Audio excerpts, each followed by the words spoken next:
you should start by luxury, not hello. Good afternoon, everyone. The introductions are done, so I'll get straight to the point. We've witnessed a humongous rise in real estate sales as well as property prices. And this has been across the country. So the idea today is to just rediscover the main reasons behind it. Okay, so my first question would be to Amit. And Amit, the question is, has the definition of luxury changed in India in the last 4 years? And if yes, what's the reason behind this change? Thanks, Ravi. Good evening, all. The question is actually, the time is just right for the question. Luxury is more and more consumed in India, whether it is automobile or it is travel, hotels, restaurants, luxury goods, and real estate as well as art. We've seen a great deal of demand coming from luxury consumers who are coming and consuming not only just the location when it comes to real estate, but also the amenities. It starts with location, of course, but after that it is amenities, it is the security or proximity to all the clubs and schools and airport, parks. It's also to do with gentry or quality of neighborhood. So what kind of people are there in the neighborhood. So all in all, we have many more luxury projects, luxury brands coming into India, serviced apartments. We see golf courses developments. So these are all things which were not as much available in the country, I think 15 years ago, 20 years ago. And we are seeing more demand when we talk to international brands. They want to come into India because they see India as a big opportunity for the market. Great point, and I completely agree. I think upgrading lifestyle is a choice which all of us want to have in today's time. And that is a big factor which is driving this luxury demand. Just adding to that question, and Gurpal, I will throw this to you. What price segment does luxury start at? I know it's a never-ending segment, but what is the start point that you say, okay, this is categorized as luxury now? I think very good points by Amit about luxury and the amenities and location, but I just want to add one more thing to that. It's all about the lifestyle and the experience also. Today, whoever is investing in the developing projects and upcoming projects, so they need that the projects have the lifestyles that they cater to and the amount of money they're putting in. Now, coming to your question of the price, I think that's a very wide question. Why not give luxury dwelling units or apartments to someone who wants to invest 2 crores? Why just about 20 crores, 30 crores, 50 crores upwards? So everyone's putting their hard-earned money. So I think for me, luxury starts from 2 crores itself, because we as developers have to be responsible enough and give them what they deserve and where they've put their hard-earned money. Great point, thank you. Next question, Gurpal. Apart from infrastructure development and strong GDP growth, what are the other factors driving real estate demand? I think the young population of India, the population plays a very important role. Today, if you see Gurgaon, like the major population is under 35 years, and Gurgaon is growing so much. The companies, like such big companies, and all the MNCs want their offices in Gurgaon and everywhere. So these people there, their salary pay packages are going, their earnings are going up, people are investing everywhere. So hence the demand of houses, and the demand of luxury apartments. I think that's one of the major forces behind increased demand. Okay, thank you. Now, Amit, I'll come back to you. You've been consulting, super HNIs on their investment portfolios, and you guide them on how to make those investments also. which micro market are you most bullish on and why? Delhi NCR clearly is the winner because this is where most of the large multinational corporations are housed. This is where you have best of the best schools and colleges, educational institutions. The government is here. In particular, we've seen Golf Course Road on Gurgaon really do well. We've seen Central Delhi, South Delhi pockets do extremely well. Colonies like Golf Links, Chawla, Sundar, Mancha, Chanakipuri, we've seen great deal. And also, we've seen interest in the farmhouses over the last few years, especially because of lifestyle upgrade aspiration that most of our clientele has. And in these farmhouses, people have put beautiful homes, they have a lot of space, a lot of green covers, and swimming pool, wellness. These are things which are really in fashion. And I wish the farmhouse policy, which has been stuck for many, many years, comes up pretty soon so people can be authorized construction, authorized construction. These are the clear winners. Besides this, also, second home is a trend which is doing very good. So places like in North India, since you asked, although Goa is a clear winner in India, but in North India, Rishikesh, Chawla, Dehradun, these are areas where we see very good demand, a lot of interest from people because better air quality, accessibility, especially with the highways connecting to Rishikesh and Delhi. Good amount of interest, and I feel this is going to be a winner. Gurpal, your take on Noida.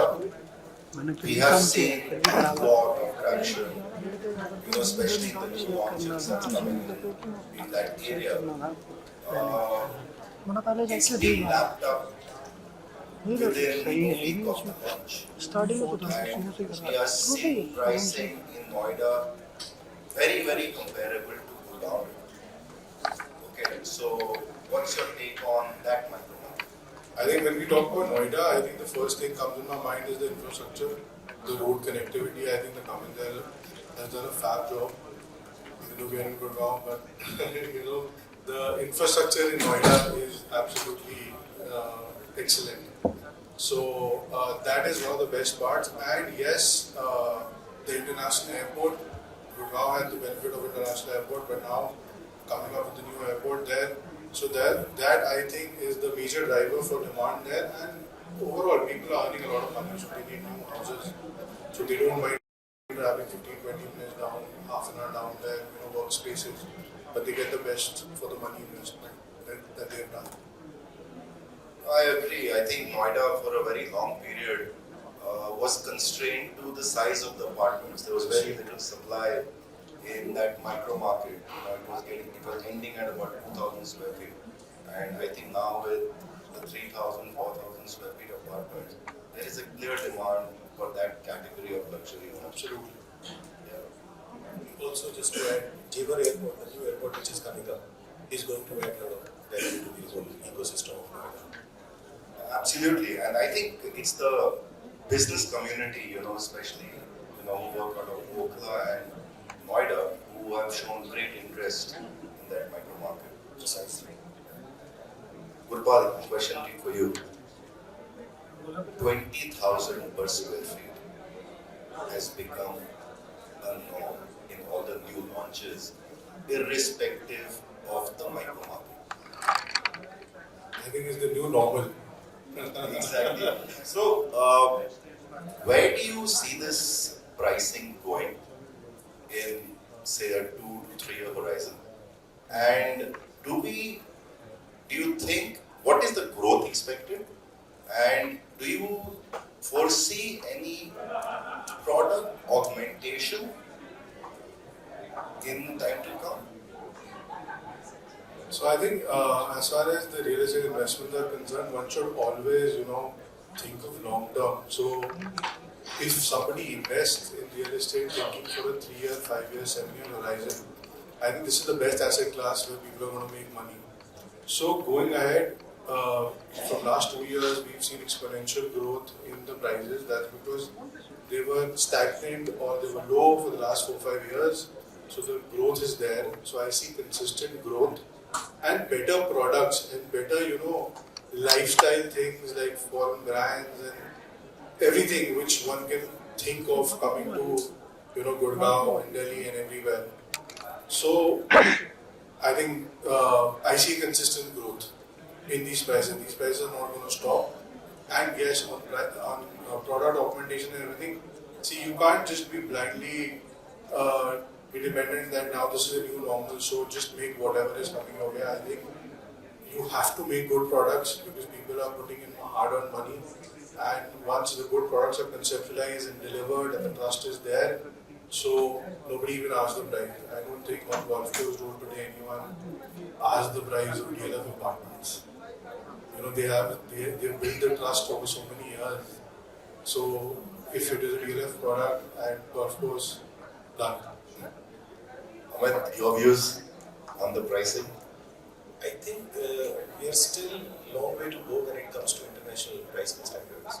So most of the luxury projects, Ravi, if you look at any of the developed nations or gateway cities, we would look at least $2,000 a foot, pricing, which goes up till $6,000, $7,000 a foot.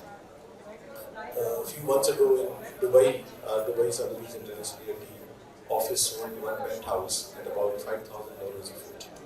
Right. So in India, if you're talking $20,000 a foot, we are still talking $250, $300 a foot. So I think looking at the cost of land, cost of approvals, cost of construction, all put together, the prices are meant to go up as the economy is growing. We all know that the inflation is high in our country. When we are growing at 7%, inflation at 7%, pricing is something which will go up. And there is enough and plenty of demand and growth where affordability is also being created. But at the same time, India still has a very low per capita income. Totally agree with you, and I wish this goes up as well. Okay, Amit, to you. I have some data points which I would like to share here. US and UK, on an average, sell about 4.5 million homes every year. China, being an outlier in everything that they do, sell about 9.6 million homes every year. India, in the top 7 cities, we are still a couple of lakhs a year. I think 4.5, 5 lakh homes is what we are selling in the top 5 cities. How do you see this going forward? Do you see we catching up to these developed nations in the pace of sales? Or do you think the Indian market is going to be kind of stagnant around a couple of lakhs a year, at least in the top cities? That's a great question, Ravi. And I think the change is visible. We are all seeing the change, whether it is number of taxpayers in the country or number of HNIs, number of ultra HNIs, billionaires. I'll give you some data points. Last year in India, we had some 93 new billionaires, dollar billionaires, right, as compared to China, which produced 55 new billionaires, just in year 2023. So the number of billionaires and millionaires is increasing, and the wealth is also getting distributed into the lower end of the pyramid.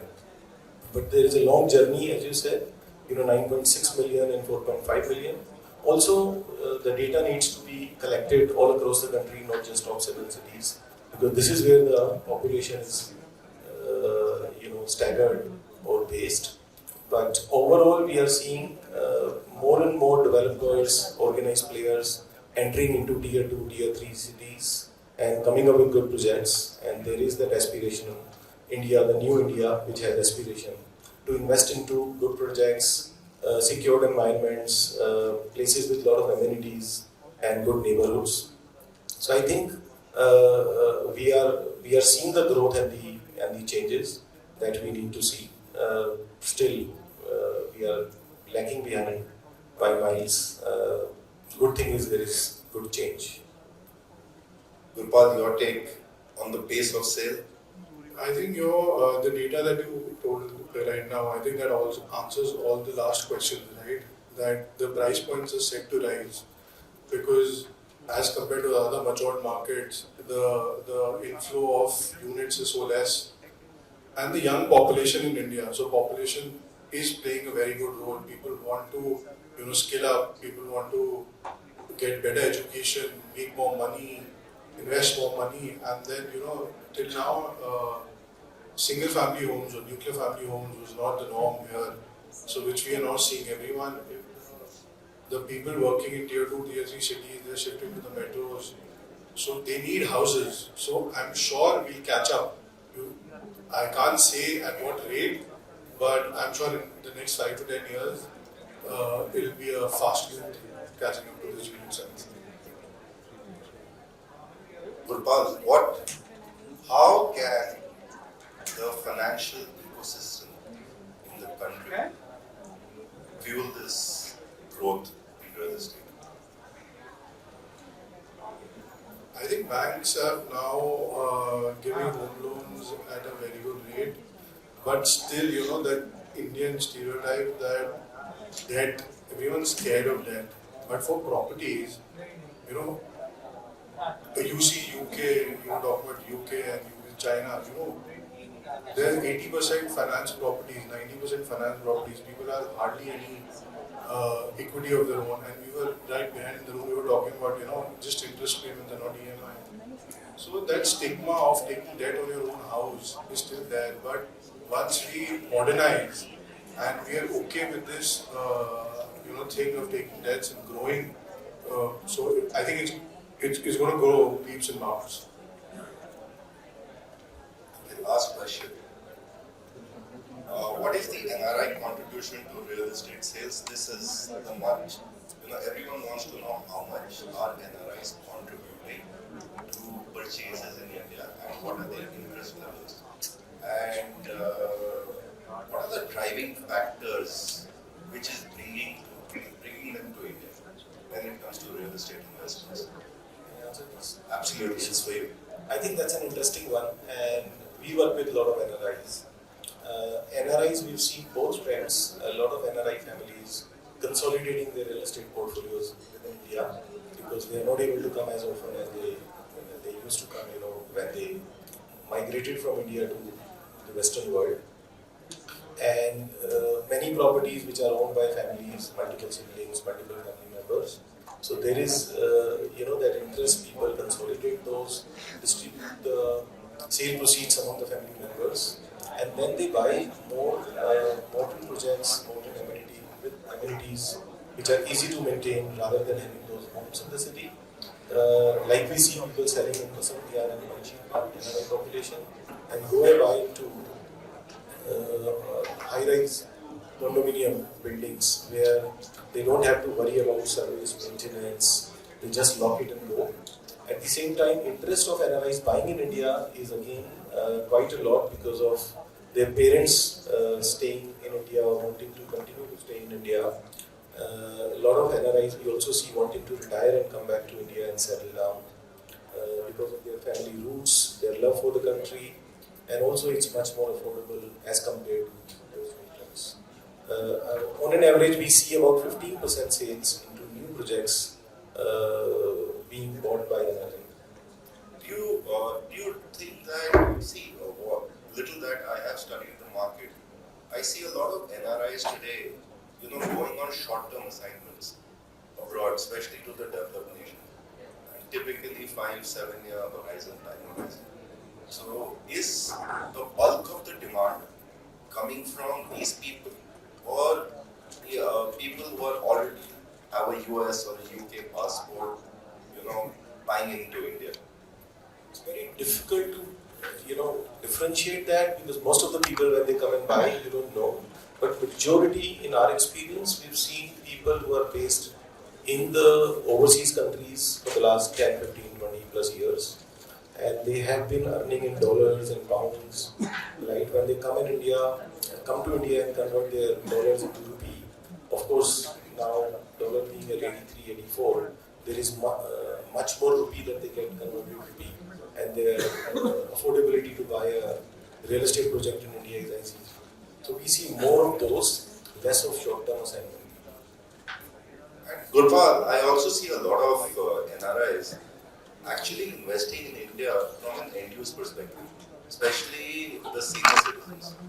and because of the harsh winters they normally face in, especially in the West, they like to spend 3 to 4 months of the year, toward, I would say, the December to February period in India.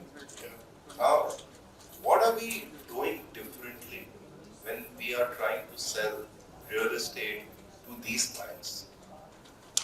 I think the quality of developings that are coming out, now 5-10 years before this, nobody believed that such beautiful buildings and apartment complexes would come up providing such good amenities.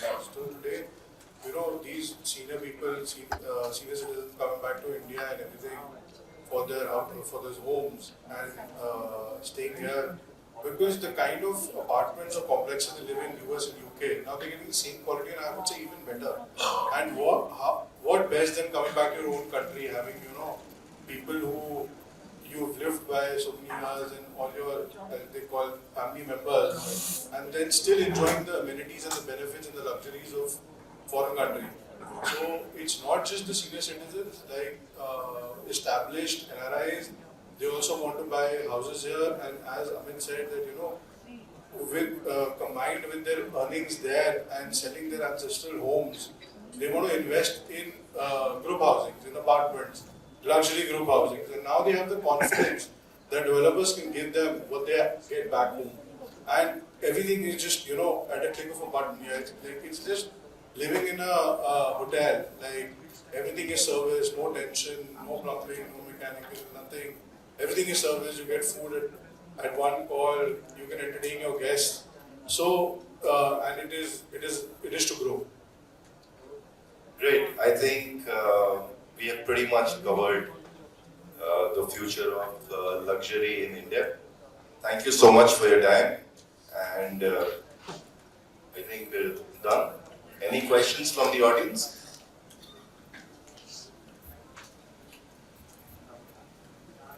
I think they are tired since we Yeah. All right. Thank you. Kuldeep has a question.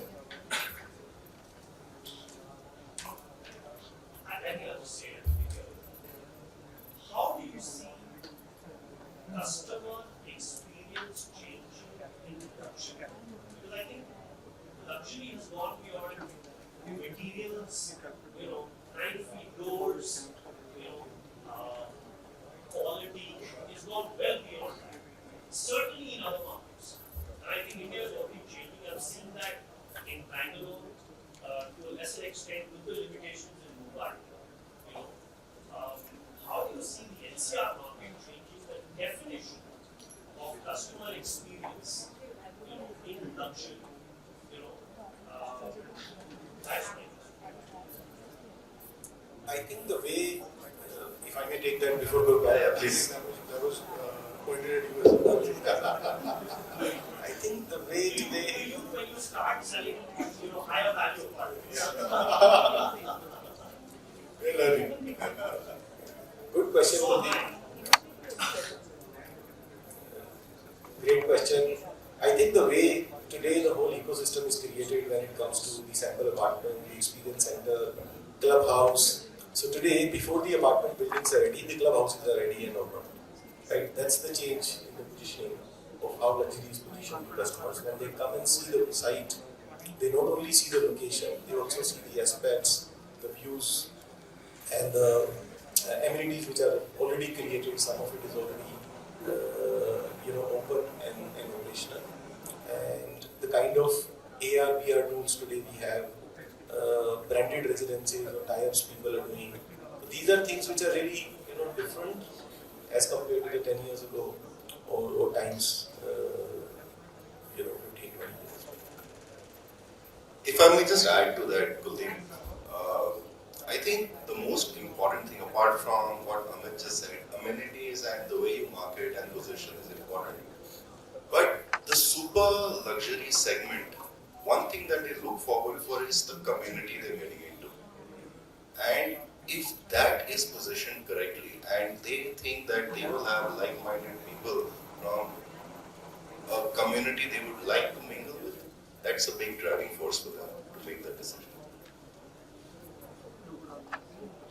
Well, thank you you, Ravi. Thank you, Gurpal. Thank you very much. Thank you. Thank you. So much.